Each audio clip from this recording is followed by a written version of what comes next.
सुजय विखेंवर बी बोलावं, टीका करावी.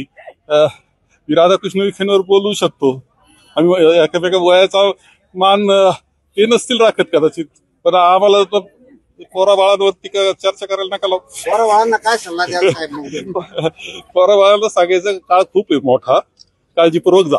दादा, पोरांबाळांवर मी टीका करत नाही असं बाळासाहेब थोरातांनी म्हणलं. त्यांना मी विचारलं की काय सल्ला द्याल? त्यांनी सांगितलं की पुढचं कार्यकाळ फार आहे, जरा जपून जा. काय सल्ला द्यायला दिला? नाही, आता ते मोठे नेते आहेत, ते सल्ला देण्यासाठीच आहे. जी भूमिका ते आज घेतायत तीच भूमिका विधानसभे वेळेस घेतली पाहिजे होती. जर पोरा बाळांवर बोलायचं नव्हतं तर विधानसभेच्या प्रत्येक भाषणावर माझ्याबद्दल का बोलले? का तुम्ही अमोल खताळा खबरी म्हटले? का तुम्ही म्हटले की सुजय विखेला आम्ही पळून लावलं, काट्यात लपला होता तर काटे काढत असेल? मग तेव्हा आम्ही पोरं बाळ नव्हतो. आज तुमचा पराभव झाला तर आम्ही पोरं बाळ झालो. माननीय थोरात साहेब, आम्ही आमचा सन्मान करतो. आम्हाला पोरं बाळ म्हणून म्हणण्याची चूक तुम्ही केली, म्हणून एका पोरा बाळानेच तुमचा पराभव केला. मुलांमध्ये युवा शक्ती प्रचंड आहे. आदरणीय प्रधानमंत्री नरेंद्र मोदींच्या माध्यमातून या देशामध्ये आता कोणाचीही दंडशाही चालत नाही. सर्वसामान्य माणूस आमदार होऊ शकतो, समजा सर्वांनी तुरंत आमदार होऊ शकतो, हे कदाचित त्यांना पचत आजही नाही.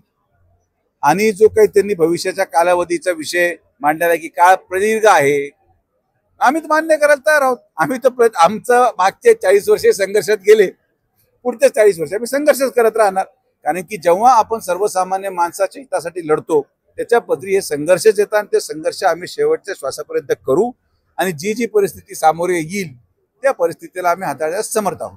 सोशल मीडियाच्या भाऊ गर्दीत विश्वासार्हतेने चकाकणारे नाव म्हणजे लेट्सअप मराठी. सगळ्यांना, सगळ्या नागरिकांना ती स्पीच, ती लेट्सअप वरील मुलाखती म्हणजे विचारांचा खजिना. त्यानंतरच्या निवडणुकीमध्ये मला सोडून गेले. बातम्या केवळ वस्तुस्थिती सांगणाऱ्या, न प्रोपोगंडा, फक्त जनतेचा अजेंडा. क्योंकि आने वाला कल जाने वाला है, जाने वाला कल आने वाला है. राजकारण, मनोरंजन असो की क्रीडा क्षेत्र, महाराष्ट्राची स्पंदने संवेदनशीलतेने टिपणारे माध्यम म्हणजे लेट्सअप मराठी. जगासोबत एक पाऊल पुढे राहण्यासाठी लेट्सअपचे ॲप, सोशल मीडिया आणि वेबसाईट सोबत कनेक्टेड रहा.